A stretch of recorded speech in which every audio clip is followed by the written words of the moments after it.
Good evening, YouTube. Welcome back to the channel. This is IMAX Sports with another football video, and today I'm going over my Week 16 Power Rankings for the 2023 NFL season. Crazy how we're already at Week 16. Luckily, we still have 3 more weeks of games, but usually when you start thinking about Week 16, you think about the end of the season, because obviously there used to be 16 games. But now with the 17th game, 18 weeks, we still have plenty of football left, so let's get right into it.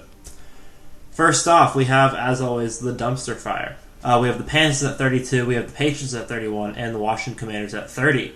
The Panthers got their second win of the season this year. I'm officially rooting for the Panthers in every single game for the rest of the year because I would love them to take the number 2 spot from us. The Patriots are at 31, and the Commanders are at 30. The Patriots lost to Kansas City this week. We played a lot better than I expected to. We played a pretty decent first half. We played an okay second half. We scored 17 points. It was a decent game. And then Washington lost to the Rams, but they put up 20 points. They had an okay showing. The Rams' offense was just too much for them to handle. And in the Panthers game, they won 9-8, I think, against the Falcons, or 9-7. So, yeah. Moving on to bad. We have the Chargers at 29. The Giants at 28, the Cardinals at 27, the Jets at 26, and the Titans at 25. The Chargers have moved down to 29 because of the loss of Justin Herbert. Justin Herbert is out for the season, and this week they lost 63-21 to the Raiders. The Chargers were on the decline the entirety of the season. They started off at number 12. I don't think they gained a spot the entire season. They started off with 2 losses, and they kind of stayed at 12, and then they went down to 16, and then they went down to 20. Now they're gone. They're done. Season's over. They're getting rid of. They got rid of their coach, and hopefully Justin Herbert can revitalize his team next year with a new coach. But the Chargers are through. The Giants are at 28. They gained 1 spot from last week, although they did get a demolition of a game this week against the Saints. They gained a spot over the Chargers because technically last week's Giants-Packers game didn't count for the power rankings, so they gained a spot from that game. At 27, we have the Cardinals. They stayed in the same spot as last week. They played a formidable game against the 49ers. They lost by 2 scores, but they put up 30 points against the Niners defense, which is a pretty strong showing if you ask me. They let up 45, but they put up 29 against the Niners defense, which is a good offensive game against that Niners team. They look better with Kyler Murray. Obviously, it was a game against the Niners, so I'm not going to fault the 3-win team too much for losing to the best team in the league. But it was a decent game.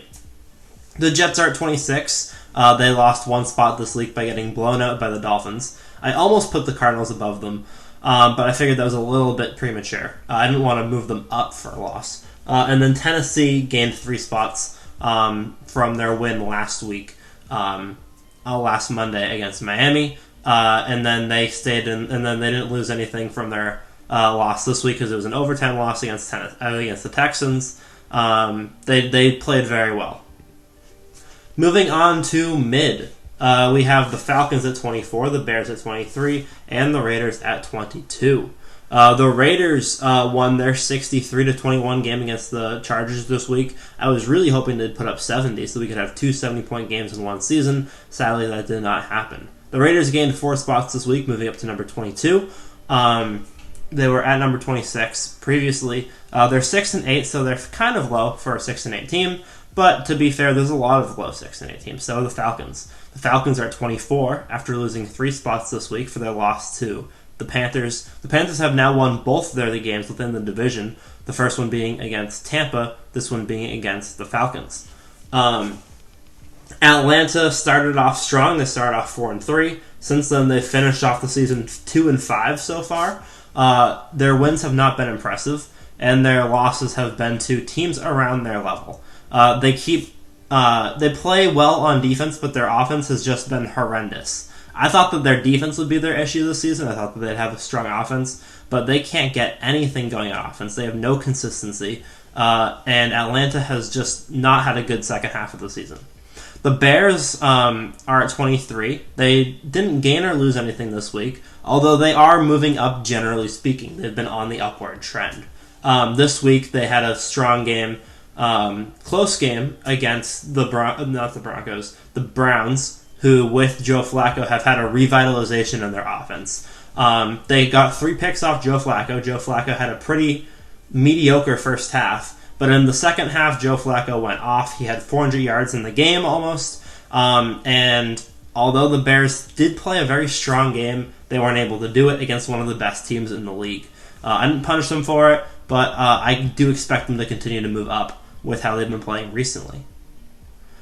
This is no longer NFC South-ish. This is just NFC. The Steelers are now an NFC team. No, this is 2010's Super Bowl. Yeah. So we have the Steelers at 21, the Saints at 20, the Seahawks at 19, and the Packers at 18. The Steelers played a bad game for the second week in a row. Last week they lost to the Patriots. This week they lost to the Colts. This week was a 2-score loss to the Colts. They lost 30-14 or 16 or something. Pretty bad game for them. They've been moving down pretty much the whole season. The only reason why they're not below the Raiders is because I don't trust Aiden O'Connell that much. But there's an argument to be made that the Raiders are playing better football than the Steelers are right now.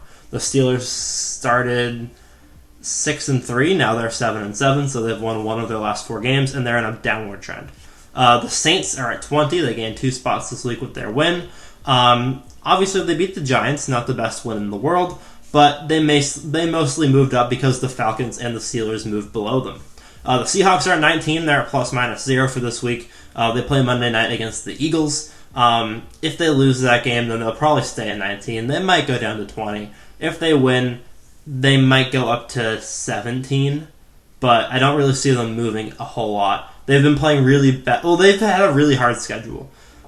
They've had an insanely difficult schedule, so they've lost a lot of games in a row, and they've lost spots on the power rankings because of that, but I don't think that they're as bad as they've been, as their record shows. As for the Packers are also 6-8. This week, they were able to get. This week they lost, and pretty. My brain's all over the place. This week they lost and the last week they lost to the Giants. So they're 6-6. Last week on Monday they lost to the Giants. This week they lost again. They moved down 6 spots because it was a Monday Night Football and a Sunday night game. So they lost 2 games since my last power rankings. Jordan Love does not have the same magic that he had a couple weeks ago when they were beating Kansas City and when they were beating the Lions and when they were winning all those good games. Now they've mellowed back down. The Green Bay Packers have been the most inconsistent team in the league this year, so I think that 18 is a fair spot for them right now. 17 and 16, we have the Vikings and the Buccaneers. The Vikings are at ±0 this week. Their game went about how you would have expected it to go. They played a pretty decent game against the Bengals. They brought it to overtime. Nick Mullins had a pretty strong performance for Nick Mullins, and their offense looks decent with Justin Jefferson back and with the Ty Chandler. The Vikings offense looks decent. Their defense looks okay as well. But I didn't think that it was enough to move them down any spots. As for the Buccaneers at 16, they gained 4 spots with this week with their win. They're looking to get that spot in the NFC South as the division winner. They've done very well in their division. And then this week, Baker Mayfield had a perfect passer rating, throwing for almost 400 yards and 4 touchdowns with no picks. Moving on, we have playoff caliber in 2023. We have the Colts at 15, the Texans at 14, the Broncos at 13, and the Bengals at 12. I'm specifying in 2023 because these probably wouldn't be playoff caliber teams a lot of other seasons. This season, the definition of playoff caliber is really, really iffy in my opinion. The Colts are at 15. They gained 1 spot this week with their win over the Steelers. The Steelers are on a downward trend. The Colts mostly just moved above the Packers. All these teams mostly just moved above the Packers except for the Broncos. So the Colts moved above the Packers, so did the Texans, and so did the Bengals.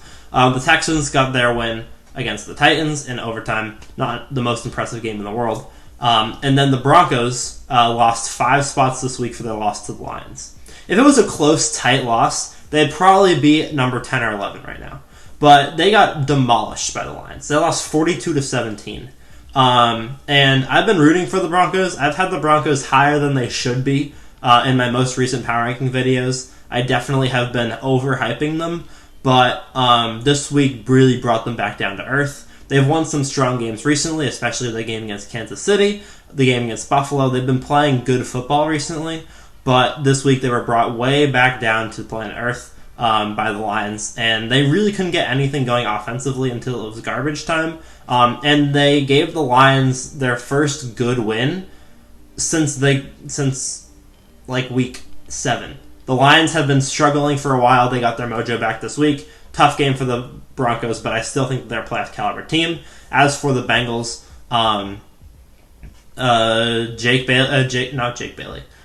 Jake Browning's good.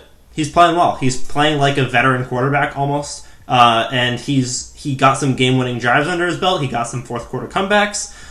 Jake Browning is playing solid football, and the Bengals look like contenders right now. Moving on, we have pretty okay teams. We have the Rams at 11. We have the Jaguars at 10. We have the Browns at 9. The Kansas City Chiefs at 8. And the Lions at 7. The Rams move up 3 spots this week. Not necessarily because of their performance this week. Washington isn't the best team in the world. But mostly because other teams around them are moving down, such as the Broncos and the Broncos and the Packers. And because Kyron Williams is back. And I haven't really committed to putting the Rams back up because of the Kyron Williams return, but this week I committed. Last week I kept them in the same spot. They lost to the Ravens, but the Ravens are one of the best teams in the league, and they lost in overtime. This week they came back at it with another strong offensive performance. They're averaging nearly 35 points a game with Kyron Williams in the roster, which is an insane number of points, and they look like a strong team right now. The Jaguars are at number 10. They lost 4 positions this week. And that's just because they just looked so discombobulated in this one. I've watched some Jaguars games this season. Some of them, they've looked really good, and some of them, they've looked horrendous. Jacksonville's one of those teams that can play really well on occasion, but usually they're not the best against other strong teams. And they fell down this week to 8-6, so now they have the same record as the Bengals. They have the same record as the Texans, the Colts. And they just don't seem like the same dominant team that they were earlier in the season. The Browns are 9-5. They gained up 2 positions this week, mostly because I've solidified my opinion that Joe Flacco is still a decent quarterback. Although he did throw 3 picks this week, he had 400 yards. He had a pretty decent overall performance, and he was able to get the fourth quarter comeback to win the game. It was against the Bears, but the fourth quarter comeback is important for me in understanding what Joe Flacco's ability level is and where this Browns team is at. Joe Flacco looks like he's comfortable in this offense. He looks like he's ready to play in a playoff game. And the Browns have been playing good football recently against tough teams. I do think that they're in a position to start winning playoff games right now. Kansas City's at 8. I almost put the Browns above Kansas City. I was this close to putting the Browns above Kansas City. But I decided to give the Kansas City one more spot up. I feel like I'm being a little hard on them, but they really didn't look that impressive in the Patriots game. Like, I've watched some of Kansas City's games this season. I've watched their highlights. They don't look impressive. They don't look like Kansas City. And Mahomes threw 2 interceptions, and one of them obviously was a tipped ball, but the other one just wasn't a great ball. Kansas City doesn't look like a phenomenal team, and we were in the game for a little bit. I mean, we really weren't in the game, but there were some glimpses of moments where we could have been in the game. I just don't think that Kansas City is as good as they have been recently, and I think that Cleveland, with a little bit more oomph, could definitely pass them up. The Lions are at 7, ±0 for this week, with their win over the Broncos. And it's not because I don't think it was an impressive win. It was a very impressive win, hence why the Broncos fell so far down. I just don't think they're on the level of the teams above them enough that that's going to push them over the edge. Moving on to the strong contenders. At number 6, we have the Dallas Cowboys. At number 5, we have the Miami Dolphins. At number 4, we have the Buffalo Bills. And at number 3, we have the Philadelphia Eagles. Yes, the Cowboys dropped 3 spots this week after their win over the Eagles last week. The biggest thing, so the Eagles and Cowboys split, but the Cowboys had a more impressive win. That's the reason why I gave the Cowboys the tiebreaker over Philly last week. This week, they dropped down 3 spots with the demolition that was handed to them by Buffalo. The Cowboys have not played well in any of their games against legitimate contenders, except for last week's game against the Eagles. They played okay. They played well in their first game against the Eagles, but they lost. They got demolished by the Niners, and then they got demolished this week by the Bills. And they just don't look like they're a consistent contender against other strong teams. Same thing with Miami. Miami doesn't look like they're a consistent contender against other strong teams. That being said, they are 2 of the strongest teams in the league. They're 2 of the best offensive teams. They're 2 decent defensive teams. But, Miami got demolished by Buffalo as well. And Miami got beaten pretty bad by Philly, and they didn't really play that well against Kansas City. And they haven't had a lot of games to prove that they can play well in these games, but they just haven't done it in their opportunities. Buffalo gained 6 spots in the rankings this week, mostly because I reevaluated them after their win over the Cowboys. I realized, hey, they beat Kansas City, they demolished Dallas, they demolished Miami, and they lost by 3 to the Eagles. All of their games against tough teams have been close, tight games. They lost by 5 to the Jacksonville Jaguars, and that was a long time ago. Josh Allen rises to the challenge in those games consistently. And even though the Bills are 8-6 and the Dolphins and Cowboys are 10-4, the Bills are a more competitive team now. They've been down at 10 recently because it's been regular season power rankings. Now we're moving towards the playoffs. And Buffalo is a better playoff contender, in my opinion, than the Cowboys and the Dolphins currently.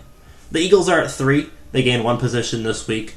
Not because they've played yet, but because Dallas moved down. They're playing against the Seahawks tomorrow night. If they lose, then they move down to 6. All 3 of these teams move up 1 spot. Finally, we have the NFL's elite. We have the Niners at 1 and the Ravens at 2. Not much to be said here. They've been my 1 and 2 for a significant period of time now. Christian McCaffrey hurt my soul in one of my fantasy leagues, and he one of my other leagues I had a pretty but anyways, the Niners are number 1, and the Ravens have consistently been number 2 for a lot of the season. They have 2 of the best offenses in the league, and they have the 2 best defenses in the league. It's hard to argue either of these teams not being here because they've both had insanely difficult schedules. They both have the best record in the league, and they both have the best offense and the best defense. So it's really hard to order them, but the Niners have been more dominant, generally speaking, even though the Ravens have had a more difficult schedule. So do what you want with these 2. I think that the Niners, because the Niners have 2 MVP candidates in Christian McCaffrey and Brock Purdy, and their defense has been so good, I'd take the Niners, but the Ravens' defense is phenomenal as well. So, thank you guys for watching. I hope you guys enjoyed. Make sure to leave a like, subscribe to the channel if you're new, and I'll see you guys all in the next one. Peace.